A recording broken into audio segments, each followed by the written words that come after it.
Hello, everyone, and welcome to Potty Like a Rockstar, presented by Opal Autism Centers. I see a few people still signing on, so I'll give them just 1 second to get on here, and then we will get started.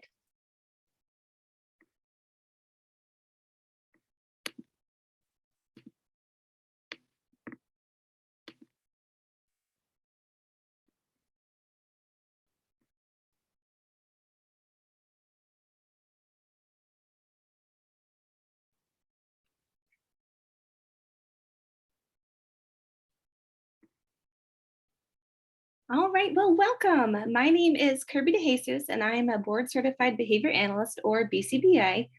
I have been working as a BCBA for the past 5 years and have been working in the field of ABA for the past 10. I am currently the clinic director here in Charlotte for Opal Autism Centers. We are a team of highly trained BCBAs and RBTs who specialize in providing early intervention services to children with autism spectrum disorders. Our clinics mimic a traditional preschool or kindergarten setting to ensure every child receives the same environmental experiences as their peers. Working with young children, we notice that a huge stressor for so many families is potty training, which is why this is something we are so passionate about and well versed in as well. I'm excited to be here with you all today and hope to have you leave with just more confidence overall about potty training and beginning it with your child. So let's take a look. Today, we're going to focus on identifying the right time to start potty training for both you and your child. We will focus on signs of readiness and prerequisite skills to practice. We will review initial stages of potty training and an intensive potty training protocol, which will involve some simple data collection to drive those important decisions. Data here in ABA is always so important to us. Finally, we will review ways to maintain potty training and troubleshoot over time and finish up with some questions and answers. We should have some time at the end, so I'm happy to kind of dive deeper into any questions that you guys have. So let's jump into it. Why is potty training so important? As parents, we know it is something that we need to try to do, but what does this offer your family and child? Potty training is a socially significant behavior, meaning it's a skill that can improve the life of the individual. Potty training increases your child's independence. They no longer have to rely on a caregiver to change them and be responsible for their hygiene. Potty training maintains their dignity when in community settings, especially as they get older. It increases their access to educational and recreational activities such as camps, extracurriculars, and even some different classrooms. It can also save the family time, money, and resources. We all know diapers and wipes can be very expensive, and increasingly so as your child gets older. While we can recognize the importance of potty training, it's often a topic that has a negative stigma attached to it. Potty training can be daunting for parents, especially parents of children with special needs. They may be faced with increased difficulties due to minimal communication, motor planning difficulties, sensory defensiveness, bathroom aversions due to past trauma or experiences. Your child may also have co-occurring medical issues such as GI problems or constipation. Potty training brings on a whole new challenge in terms of routines for our children who do not like change as well. And finally, your child just may have a reduced awareness of the feeling of needing to go to the bathroom or feeling when they were soiled. And all of these things we know as parents can be so difficult and kind of cause a fear in us to even start potty training. But hopefully today we will kind of work through all these different things and find a schedule and routine that works good for you and try to build up some confidence for starting potty training. I do want to start with a reminder that every child is unique and potty training is not a one-size-fits-all approach. Everything we talk about today can and should be modified to best fit your family and your individualized needs. Anytime we talk about like different intervals and timing, I will give you a range. We want you to do what's best for your child and for yourself as well. We know this can be more of an intensive approach, and so I just want you to be able to fit it into your life and into your child's life as well. If you are currently working with an ABA team, they are a wonderful resource to help you kind of figure out a great schedule for you as well. Our first step in potty training is identifying how and when to start. In the section, we'll focus on signs of readiness and prerequisite skills. Our first most important stage of potty training, which is pairing, gathering needed materials, and finally choosing a start date that works for you. So let's look at some indicators of readiness. When starting potty training, we want to see some of the following just indicators of readiness for your child. There is a big misconception and societal pressure that your child needs to be potty trained by a certain age. However, this is not true. Age does not always equal readiness. Even neurotypical kids, some children are ready at 18 months old and some aren't ready until 3.5, and that is okay. Every child is so different.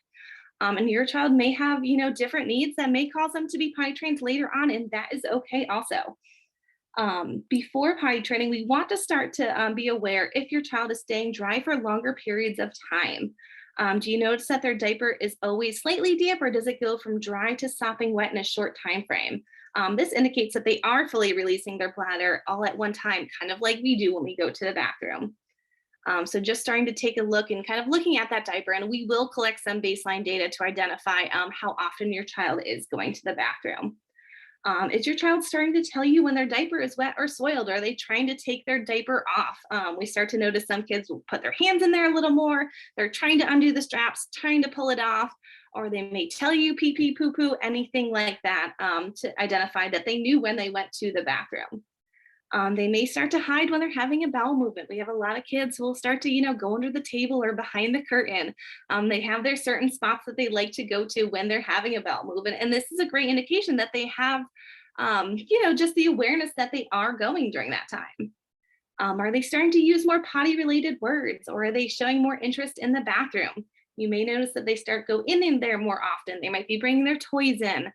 They might be going in to watch mom and dad in there, or playing with the toilet paper, any kind of just interest in the bathroom in general.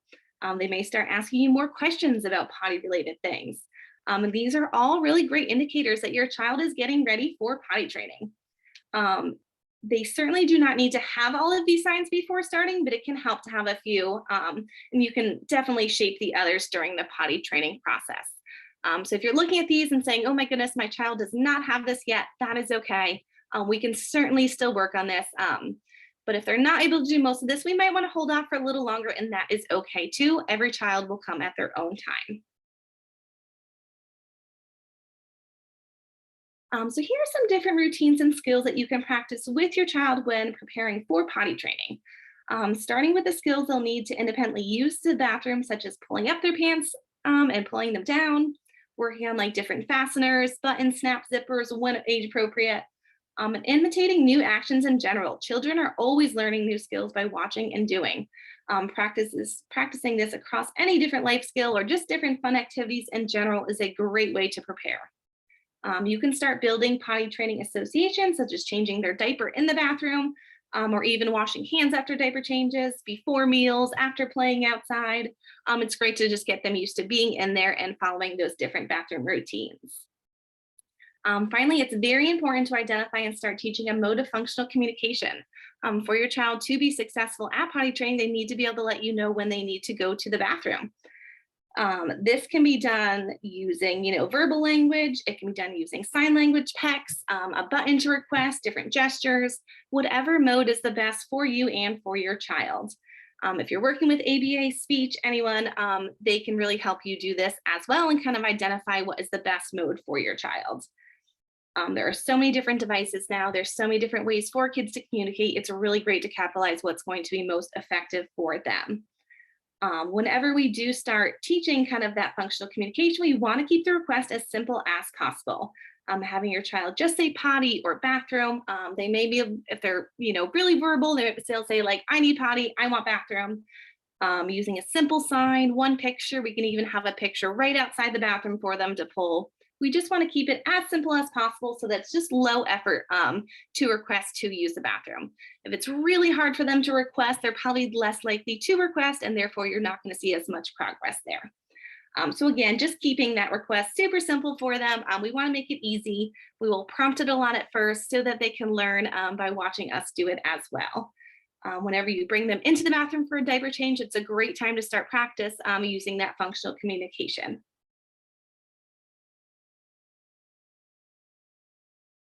Our first stage, and really the most important step in potty training, is pairing the bathroom. We cannot start potty training until this stage is successful. If your child has any kind of fears or aversions to the bathroom, potty training will not be successful until we can remediate this. When we talk about pairing the bathroom, we want to create a positive environment and positive bathroom association. We want to associate bathroom with fun, including preferred toys, people, activities, kind of all the good things. The bathroom can sometimes be such a big, scary place for kids since they're not in there as often, and we want to take this away. We want them to feel comfortable, to be okay going in by themselves, to feel comfortable in there, and just really, having fun in the bathroom because they're about to spend a good amount of time in the bathroom with you. When we first start this process, there'll be no expectations on the child in the bathroom to, produce in the toilet.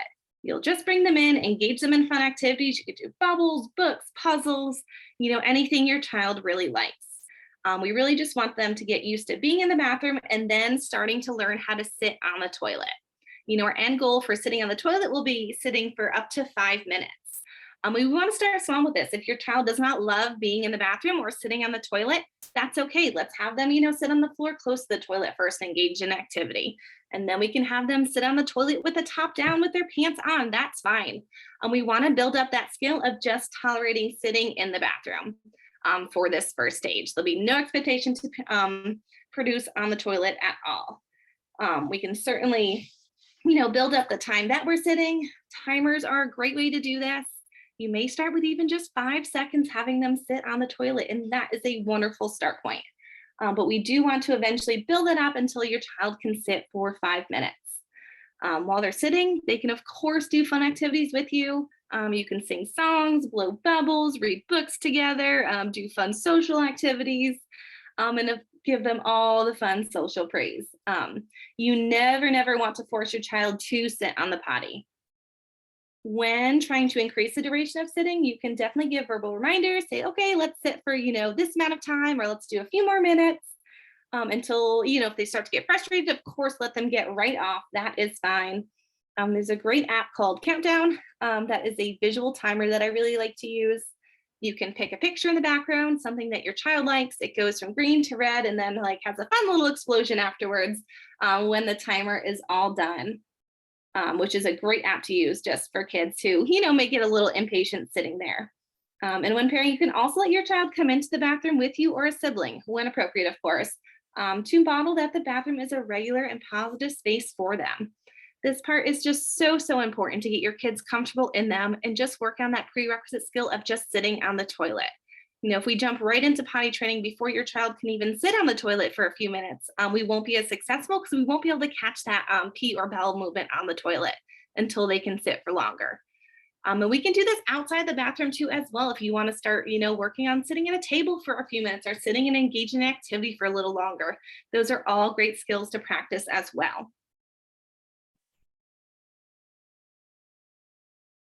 Once the bathroom is successfully paired, the next most important step is identifying a reinforcer or a reward for the potty training process. A reinforcer is essentially anything that increases a desired behavior. And a quality reinforcer is going to be something that is preferred and individualized for your child. When we investigate finding the perfect potty reinforcer, we want to find something that can be reserved for potty training only. If your child can access this item any other way, they will be less motivated to produce on the toilet to receive this reward. This is so important that whatever we choose is withheld for potty training only during this time. If your child can access this any other way, they're just going to be less likely to want to go on the potty because they know, hey, I can go do this and get this item instead. And so it might be a little easier to access, which is why it's so important to find just that one special thing that we keep for potty training. This is the one time I do typically recommend a special treat or something edible. It's a great option for potty training. And if that's not for you, that is fine also. We can use different toys, stickers, stamps, fun little trinkets, all these different things. We want to make sure that the item is very highly motivating for the child and not just what we think they might like. So this is a great idea to kind of try out a few different things, see what your child is really drawn to. Make sure when you present a few options to them that that is the one that they're really wanting every single time. And it needs to be something that can be delivered immediately. Your child may love going to the movies or picking out a toy from the toy store, but that is something that we can't give to them right after they go on the potty. So that is not something we want to use right away. We also want to make sure that it will not cause a behavior when removed. I think when parents A lot of parents, when they hear selecting reinforcer, you initially think iPad. My child loves the iPad so much. This is the perfect reinforcer to use. But I caution you to make sure, like, will it cause an issue if you're taking that iPad away after, 5-10 minutes of play? Because if it does cause an issue every time it's removed, it may not be the right reinforcer to use. If we're constantly removing it and causing behaviors, this might cause potty training in general to become a little more aversive for your child. Another thing to think about is making sure that your reinforcer can be delivered multiple times a day. If your child loves full-size candy bars, that might not be a great idea because you're going to be giving so many all day. So finding something a little smaller, like a chocolate chip or a mini cookie, can be a great solution. It's also great if the item can be delivered in different amounts. For example, if you're using Skittles, you may give 3 Skittles for success producing on the potty, but 5 every time they ask and produce on the potty. Or you may give 3 for urine success and 5 for a bowel movement success. It's a great way to fade out reinforcement towards the end of potty training as well. So these are just some things to think about. Your child is, an individual. They may have some unique likes as well, and you know them best. I encourage you to get a little creative here. You know your child best, you know what they like, you know what's going to really motivate them. And you can involve them in this process on figuring out what they like as well. Your child is probably the best one to tell you what they want the most. Whether we agree with that or not, they're probably going to know what they like the best. And we can kind of figure out what works best for them here. Yes, your mic is turned off, whoever answered. Thank you, or asked a question.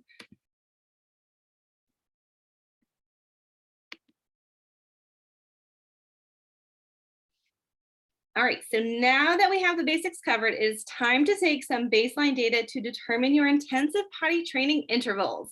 I know data collection may seem a little daunting, but I promise it is important. It will be very simple. Baseline data helps us to identify how long your child is typically dry, therefore effectively determining how often to sit your child on the potty. To get the best data, you will need to do a quick diaper pull-up check every 10-15 minutes for at least 2 days. And I know this sounds like a lot, but we're truly just peeking in there real quick, seeing if they're wet, and then checking it off on our data sheet. I know this is a little trickier when kids are in diapers or pull-ups, just because you see that wet line and they might be really slightly damp. You don't want to change it every time. That's okay. Just do your best to notice, like, if they are wet, and next time you check if they're much wetter or not. If you're open to changing diapers every 15 minutes, that is up to you. But I know that's not very feasible for most. But again, let's try to do it across at least 2 days. It just helps us to really get the best data, see what's really happening each day, see how often your child really is going to the bathroom. We change diapers every few hours or however often we need, but we don't know how often they're usually going between that time. And so this is going to really help us figure that out. Bowel movements may take 3 or 4 days to track, just since they are less frequent. You may want a few extra days for that. You may actually kind of know already when your child typically has them. But just writing down those times, I think, is going to really help you identify that a little more. We may know, oh, they always go in the morning after breakfast, but do we know exactly what time that is? Is there a set time? Is it a range of a few hours? This will help kind of narrow down when we should sit your child on the potty to try to catch those times. We can create your own data sheet. You can write it in a notebook. You can print out something similar like this, and I'm happy to provide the sheet that's on here as well for you. We can certainly change the times a little bit to adjust as needed for your child. This is just a sample one for every 15 minutes. I do like to set a recurring timer for reminders. 10-15 minutes goes by so fast in the day of a busy parent. It's nice to have a reminder that goes off, 15 minutes, you go do a quick check and then go about your day, and then it'll go off another 15 minutes. So you don't have to think or reset anything, just a quick, reoccurring alarm. There's some wonderful apps in the App Store right now for that, that will help you. Our goal here, I'm trying to see if I missed anything, really is by doing these data, we're just trying to figure out eventually, we'll take a look back to this once we get to the intensive interval plan.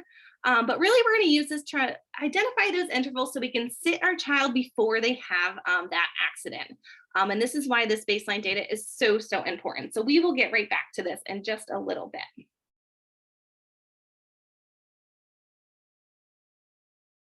And as always, it is so important to rule out any medical conditions if you have any concerns at all.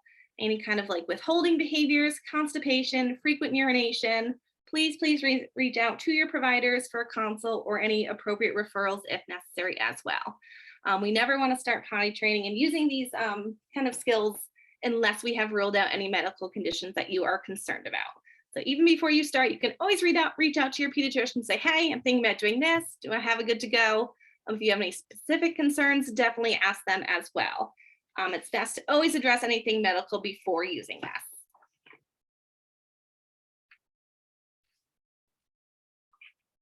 The last question to ask before starting is, when are you ready? You will need to be fully ready for kind of an intensive commitment to potty training. And this is really the most important step of all. Potty training is a lot. We've probably all avoided it a little bit already. You know, I have a 2-year-old coming up that I'm thinking about potty training, and I'm sure I'm ready to push that off as long as possible as well. The best time to do it is really over a long weekend, a holiday, a summer break, anytime you can commit a few extra days to that potty training process.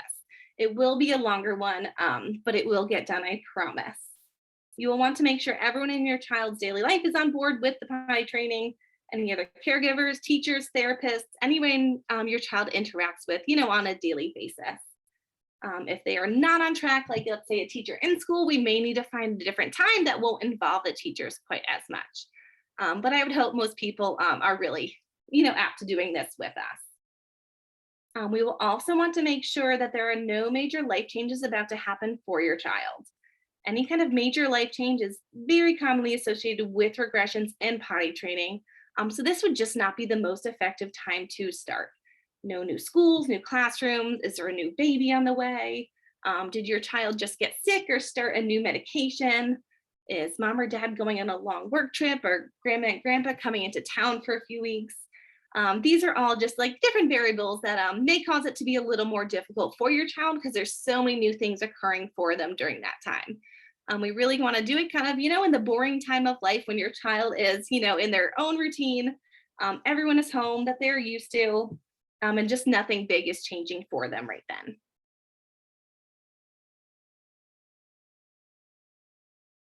All right, so we are getting ready to start the intensive potty training process.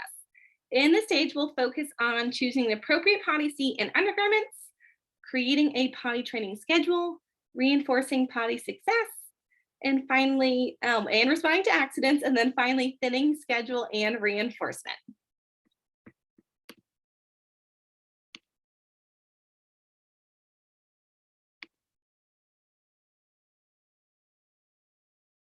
I always like to encourage parents to use the actual toilet seat with actual toilet with a potty seat on top of it. This prevents having to work through an additional step of transitioning from the training potty to the big kid potty, which can be a really large road bump for some. You know, we have kids who don't always like big changes, and if we do the whole potty training process on a training potty, it's almost like we have to redo it on the actual normal toilet afterwards. So those seats that can go right on top of it, some just, you know, fit right into the seat. Some have this like little ladder to help kids get up there independently. Those are always my best recommendation, but of course, choose what is right for you, what is right for your child. You know, it's very individual. That is just my recommendation for you. You'll always want to find a seat that allows the child to sit without holding themselves at all. They should feel comfortable and supported. We never want a kid to feel like they're going to fall into the potty because that usually causes, you know, huge fears around the bathroom and potty training in general. There are also so many different potty seats now. We can find a seat that appeals to your child's preferences. What is their favorite color? Do they have a favorite character, a movie? Anything that they really, really like, they can even help pick out their potty seat. Just, you know, make it so exciting for them to have their special little toilet, right?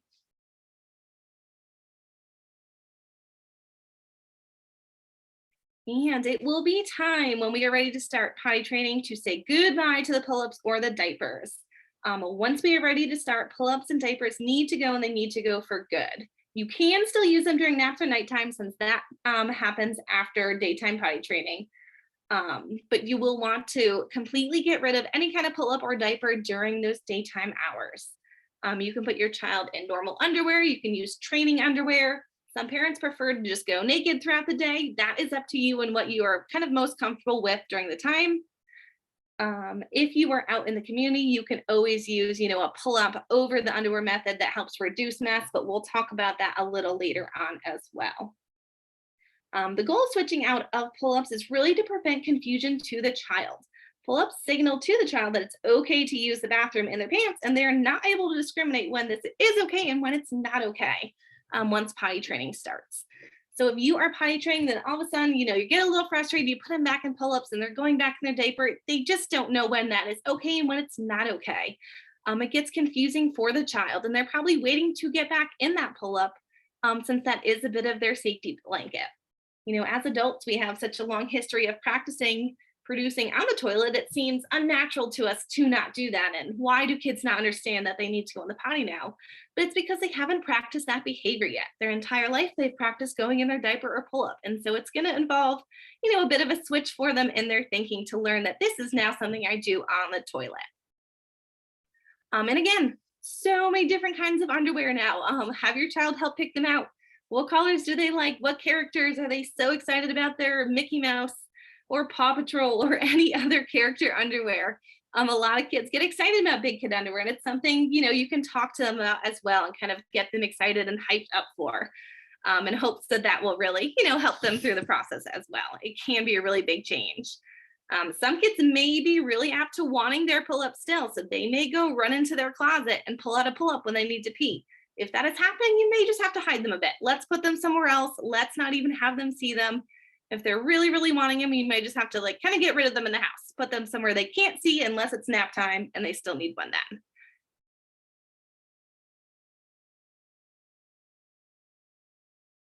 All right, so starting some intensive potty training. Here is our main kind of potty training intervals that we're going to be doing. The first thing we're going to do is look back at that baseline data we collected. And we're going to look to find the average interval that your child is staying dry. So how often were they dry between those checks that you took? Were they dry for about 45 minutes? Were they dry for about an hour, for about 2 hours, half an hour? Let's try to figure that out, add them all up, divide, figure out what that average is for your child. And then we're going to work on setting these potty training intervals, which is going to be the time that we bring your child to the potty, when that timer goes off every single time. We'll want to set the interval about 5 to 15 minutes less than the average time of your baseline data that your child was wet or dry. So let's say your child is wet about every 45 minutes. You want to try, maybe a 30 to 40 minute interval for sitting your child on the potty. If your child was really frequently wet, 30 minutes can also be a really great place to start. If this is way too daunting and you're like, oh my goodness, every 30 minutes, that is a lot. It's really time consuming. You can always try starting closer to 45 minutes to an hour, and just adjust if you're not seeing success there. I want this to be sustainable for you as a parent and for your child. The goal of these intervals, again, is to give your child an opportunity to sit on the potty before they typically empty their bladder. So if you saw that they were wet every 45 minutes, we want to sit them before that 45 minutes to give them a chance to go on the toilet before they have an accident. And this is why our baseline data is so important. We can't predict. Every child is so different. We don't know when every child needs to go to the bathroom. It's going to be shaped by so many different parts of their body and their daily life. But the more opportunities we can catch, the more successful we will be. So once you have identified the interval you'll be working with, you'll want to set that timer. So if you're going to do 30 minutes, 40 minutes, 45 minutes, let's set that timer for 30 minutes, for example. When that timer goes off, you'll tell the child it's time to use the bathroom or time for potty. It's so important here to make this a direction and not a question, because a question your child can say no to, and we don't want that something that they are saying no to. So just tell them time for potty when that timer goes off. From the pairing you did previously, your child should be happily transitioning into the bathroom with you. If they are not, then we need to go back and really work on that pairing, because we want them going into the bathroom readily with us. Since we will be going in so frequently. Once we are in the bathroom, your child should sit for about 3 to 5 minutes. You can certainly use an activity again, books, singing songs to keep them entertained while you wait. Blowing is actually a really great activity to help kind of release that bladder. If you want them to blow bubbles, blowing a straw into water, any kind of blowing really kind of helps relax their bladder and kind of increase success. So that is kind of a cool trick that you can try. If you've identified a pattern in your child's bowel movements, you can also try to set them for 5 to 10 minutes before those typically occur. So if you've noticed they always go around like 10 o'clock, why don't you sit them at like 9:45 and see if you can't catch something then. You may have to sit for longer, 5-10 minutes. But again, we're not going to initially target bowel movements. We're initially just targeting urinating on the toilet. If your child is happily sitting for a while, you can always let them sit a little longer as well. That's not a problem, but we never want to force your child to sit for any amount of time. That's where that pairing process comes in so important. Finally, you'll probably want to increase their fluid intake just so they have more opportunity. Water, watered down juices, anything else that they really like to drink, or kind of gets them going a little more, popsicles. We just want to give them as many opportunities as possible, but not so much that they can't stop going. And we don't want to increase too many accidents here or totally throw off our baseline data. It's always a delicate balance and likely trial and error for each child.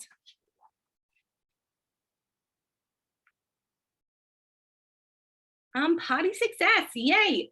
If your child successfully voids on the potty during this time, you will want to deliver their reinforcer immediately. Try not to wait until they have gotten up, flushed, pulled up pants, and washed their hands, because after such a long chain of events, the child is really no longer associating their reward with peeing on the potty. They've done all these different things. They're like, oh, cool, mom just gave me a cookie for washing my hands. As soon as they go, we want to give them that reinforcer right away while they're still sitting, as soon as they get up, and really cutting it right there to give that reinforcement. We also don't want to require them to do too much else on their own during this time. So I know we worked on, washing hands and pulling pants up and down, but it is okay for you to do these things during potty training. We really just want to focus solely on them producing on the toilet during this time. So any kind of help they need, if you want to use hand sanitizer to make it quick and get out of that bathroom instead of washing hands, that is fine also. Just keeping it really simple, quick for the child, so that they're getting good reinforcement for, peeing or producing a bowel movement on the toilet. We also always want to pair the delivery of a reinforcer with social praise, any kind of, high fives, great jobs, you're awesome, clap, smiles, all the fun things. This is so important for later steps when we try to fade out that tangible reinforcement. We always still want to give social praise to your child.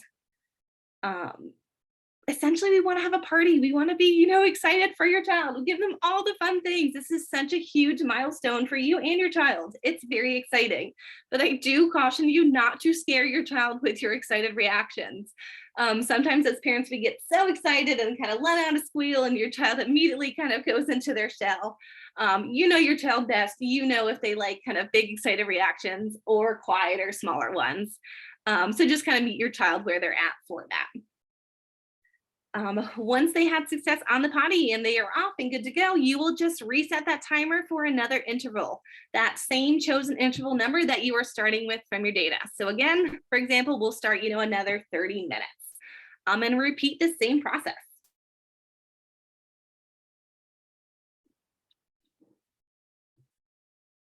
Responding to accidents. Unfortunately, accidents are going to happen. It's a whole part of the learning process. Your child won't really understand potty training until they've had an accident, until they felt being wet. It is certainly going to happen. They can be frustrating and disappointing to you and your child as well. So always remain calm and neutral when they occur. And never reprimand your child or express any kind of disapproval.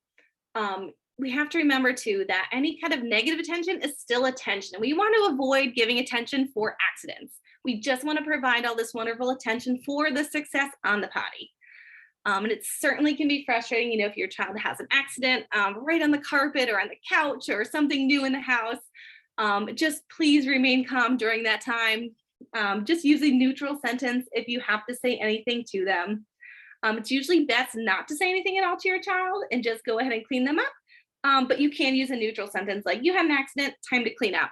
And kind of keeping it simple like that. No yelling, no scolding, no telling them they did a bad job or anything. We just really want to keep it simple, clean up, move on as fast as possible. You also do not need to require your child to help you clean up themselves or clean up from their accidents. We actually find some children enjoy this process and the attention that comes from cleaning. And we have some kids who really enjoy cleaning and they might like that. Your child may like getting a reaction out of you from having an accident. You may see them pee on the floor and kind of laugh and smile at their puddle. That's why we don't want to provide too much attention or have them clean up after, because it's just really showing them what they've done, and we want to avoid that as much as possible. So it's best to just clean up, move on as quick and calm as possible. And you'll just reset your timer again for that interval and hope that we really hit it next time.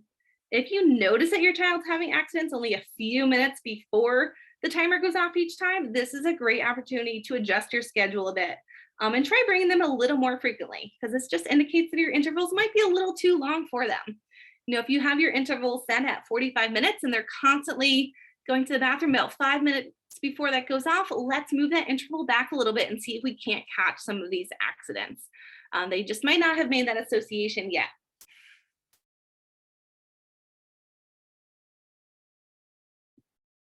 If your child has sat for 3 to 5 minutes without success, the timer went off, you sat on the potty 3 to 5 minutes, you can allow them to get up. They just didn't produce that time, and that is okay. If they're super content sitting there, you can try a few extra minutes. Every time your child is not going to go to the bathroom or have an accident, sometimes, intervals are going to be longer and some are going to be shorter. It's really going to depend on, what they've had for fluids that day, the activities they've been in, how their body is doing. So we can't really expect them to go every single time on our interval. But if they sit and they don't go, that's okay. Still give them praise. Say, great job for sitting. Great job trying. We still want them to know that they did a really good job just sitting there. We want to continue to reinforce the behavior just of trying. If they're sitting gently, again, let them have a few more minutes, but never force them to sit for any longer. Once they get up, you'll just want to bring them back to the potty in shorter intervals now, since they have not gone to the bathroom and they have not had an accident. So let's try every 5 to 10 minutes until success or accident occurs. So just set a little shorter timer and we'll see if we can't catch something within those times. If you bring them back after 5 minutes and they pee, that's great. Follow the steps for success. If you bring them back after 5 minutes, nothing, another 5 minutes, nothing, then all of a sudden they have an accident, that is okay. Follow our accident steps and then just reset that interval for a full time again.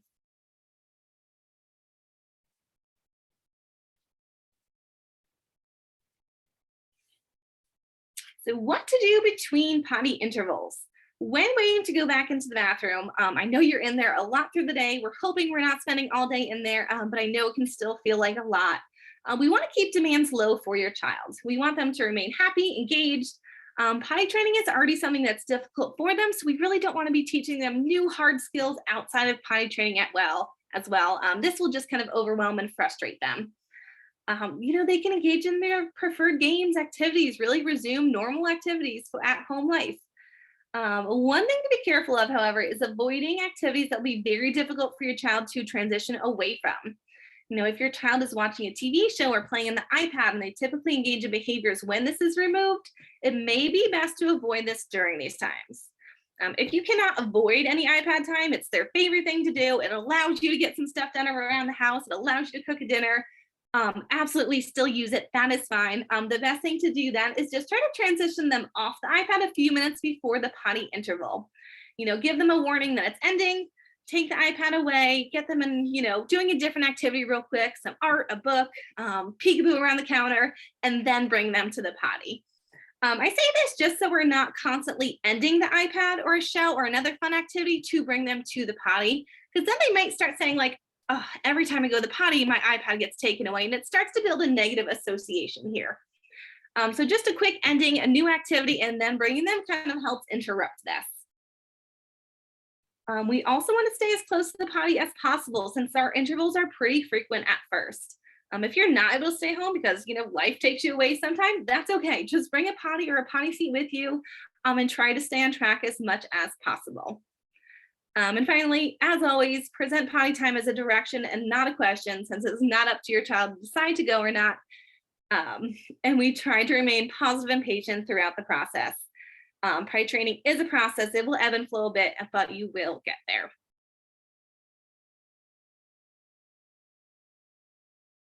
So what to do if you start to notice that your chosen reinforcer is losing its reinforcing values? Your child may have gotten M&Ms for the last 2 days, 5 days, a week, and you know what? They're just not as exciting anymore because they've had a lot of M&Ms in that time, and that's normal. And we all kind of go through that. You may start to notice an increase in accidents. You may see more of a resistance to use the bathroom, or just not even taking the reinforcer after you offer it when they have success. And this is a great time to start to introduce something new, figure out something new that your child wants instead, or even doing something like a treasure box, which can kind of have a multitude of fun things in it. It can include, a bunch of different kind of candies, or, fun dollar store trinkets, anything that's, a little more exciting for them to open up and choose their reward from. It certainly does not need to be anything big, just a really tiny small prizes for them, which can be very helpful.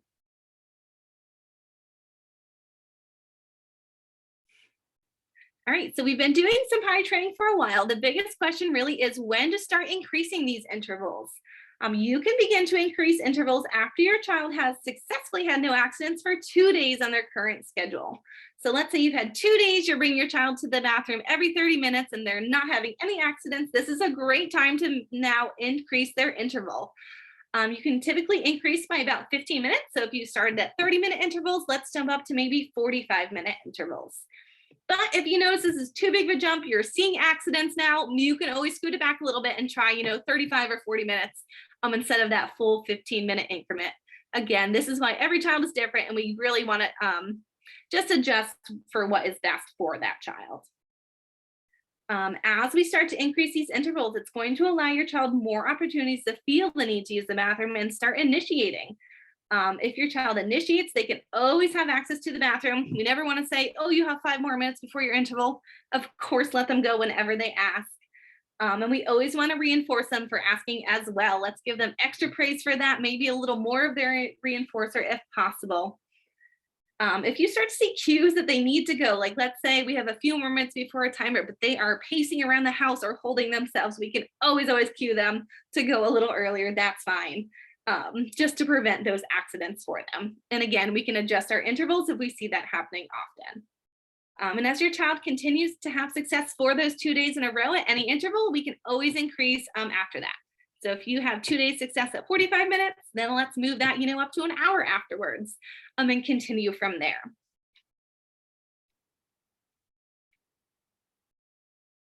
Another big question and concern I often get is fading out that reinforcement. I know a lot of parents are nervous to use such a reinforcer at first. How will I ever take it away? How will I ever get my child to just go on the potty by themselves without a reward? As your child has success and intervals are consistently lengthening, you can start to fade out the reinforcement to using what we call an intermittent schedule, meaning it's not delivered every single time. You'll want to continue to deliver initially for any initiations or whenever your child is asking to use the bathroom, because that is really the end goal. That is natural for them, especially if your child is still learning that. We always want to reinforce that part. And always use our social praise still, even if we're not giving them a reinforcer. But we can start to kind of fade out how often we are giving them that initial reinforcer that we chose. We can start, giving it every other time, a few times in a row, then not one time. The biggest thing here is trying to make sure that this schedule is not predictable for your child. If the schedule is too predictable, they probably know, hey, I just got a reinforcer. Mom's not going to give me one next time. So I'm probably not going to go to the bathroom that time. That's what we want to avoid. We want it to be unpredictable for them. So you may, do every other time, then 2 times in a row, skip one time, another time, just kind of keeping it like that. Your child will likely probably start requesting a reinforcer as well, or even taking it when offered.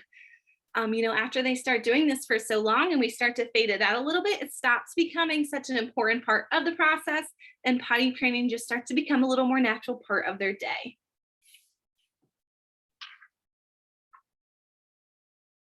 When we're out in the community, here are kind of some tips that we can use. I know it can be a little daunting taking a newly potty trained child out in the community. We always want to avoid accidents when we can, just for our own sanity as well. We want to remain as consistent as possible to your current schedule, whatever interval you are currently on.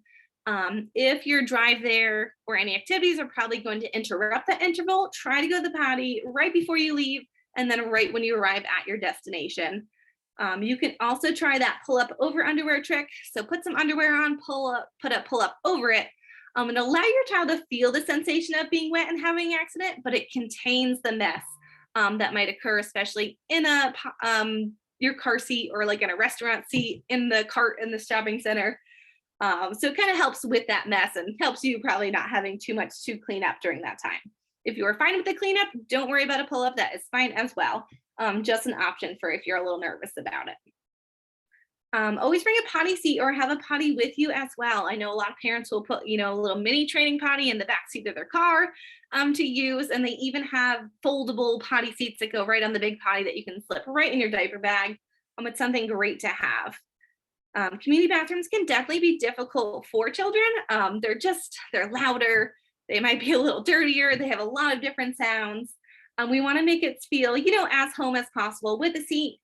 Definitely give them a warning before flushing if it's loud. If there's an automatic flush, you can always stick a little Post-it or sticky note over the sensor there so it's not flushing on them and scaring them. I like to kind of keep some of those with us. And always make sure you have some extra supplies in your car, clothes for your child and also clothes for you. If you're holding your child, they have an accident, you want to be able to go do a quick change so you feel comfortable and can continue with whatever you need to do while you're out. So let's look quickly at some troubleshooting. If your child starts to have some accidents spontaneously again, after they've already been pretty well potty trained, it may be helpful to put them back on a decreased interval. Like let's say you're already going every 2 hours and all of a sudden your child is having accidents again. Oh my goodness, what do I do? Try to scoot it back a little bit. Let's maybe bring them a little more frequently to see if we can't kind of nip that right there. You can also rule out any medical conditions. If this is sudden and continuous occurrence, let's reach out and make sure there's nothing else going on that we can't see. And as always, you can increase that reinforcement a little bit to get them back on track.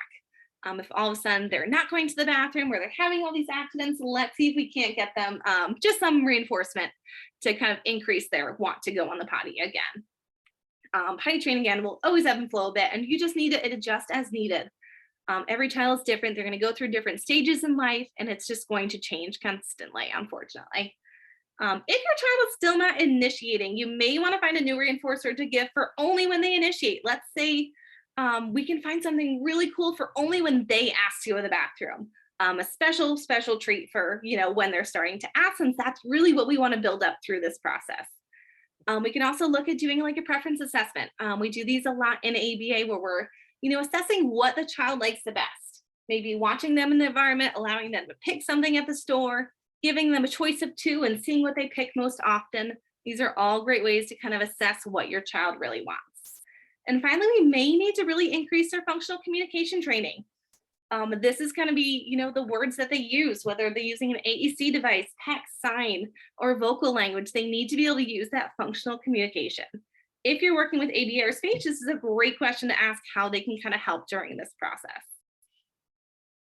If your child is starting to hold their urine RBM, let's check in with the doctor quick and make sure nothing's going on, make sure they're not impacted or anything.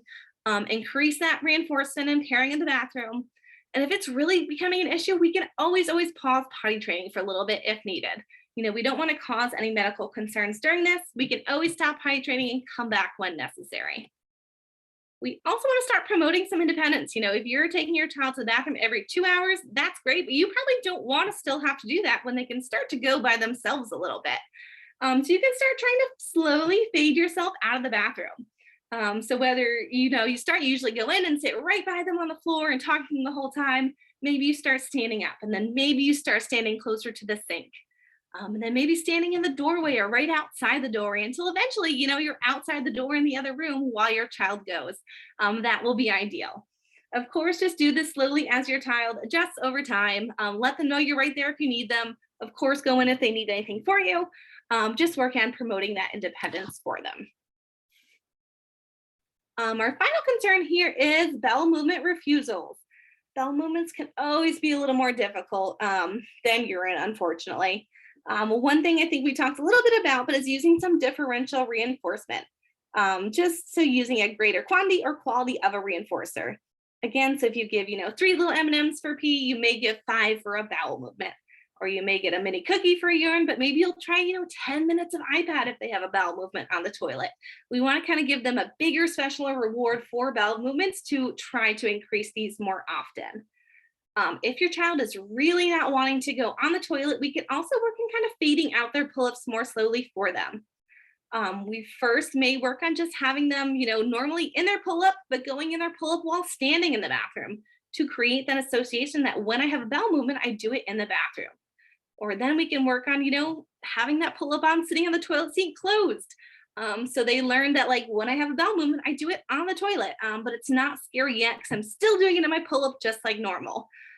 We can work on maybe opening the toilet seat. And we've also worked with some kids, maybe starting to, cut a hole in that pull-up.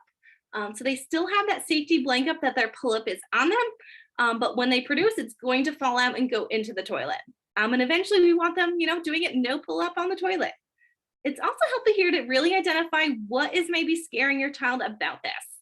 Is it, the feeling of something coming out of them? Is it the splash? Is it the sound? There's a lot of different things that can bother children. And once we can really identify this, there's so many different ways that we can kind of make it better for them and remediate this.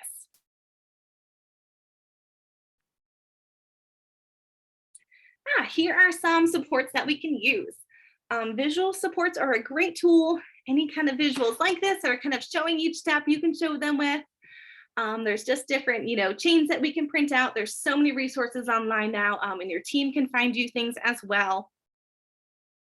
There are some great potty training apps. The See Me Go Potty one is really popular. You can kind of create a little avatar that looks just like your child, and it goes step by step. And you can choose, if they're going pee, poo poo, accidents, which really just shows them what happens during those times. Some things they don't really see fully, when they watch mom or dad go, because, potty training is a little more private. So this is a great app as well. And timers are your friend here. This first one with the little duck is that countdown timer. It goes from green to red. Then little, fun stars and sounds appear when it's all done. You can set a timer on your watch to remind you. You can get an actual timer. Some people even use like a potty watch for some kids who are more apt for that, to have them, going and taking control of their potty training intervals. So these are all great resources as well. All right, so that was our training on potty. I hope you found this helpful. I hope you feel a little more confident to start some potty training. We have some time. If you have any questions, please write them in the question box. If I'm not able to get to them or you want to reach out privately, please do so as well. I believe I have some contact info. Yes, on the next page here. Please feel free to give us a call, email us. You can follow us on Facebook or Instagram under Opal Autism Centers, and we can help as well. Let me see here for any questions.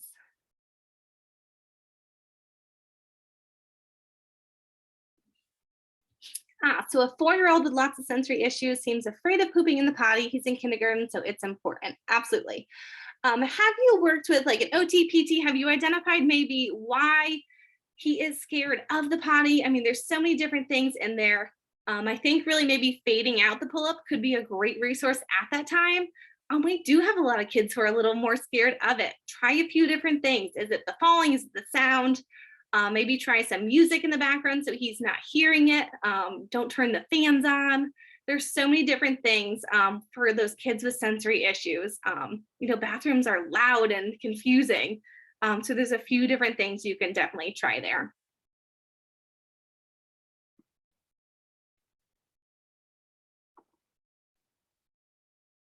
Anyone else have any questions?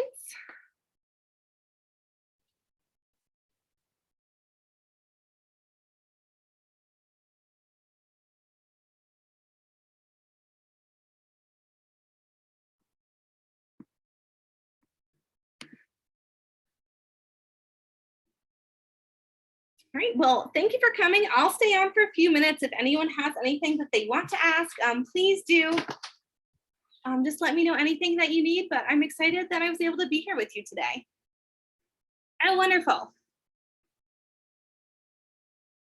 Pee train is a great first start. Bowel movements always come after, and they always take a little longer, unfortunately. Withholding and constipation is really a big concern. Have you talked to the doctor? Are there any kind of supplements we can get to keep him a little more regular? When kids start to withhold and get constipated, they often have a fear of going on the toilet because sometimes it hurts and it's uncomfortable. So anything we can do to prevent that in their diet or any supplements they can take will really help that.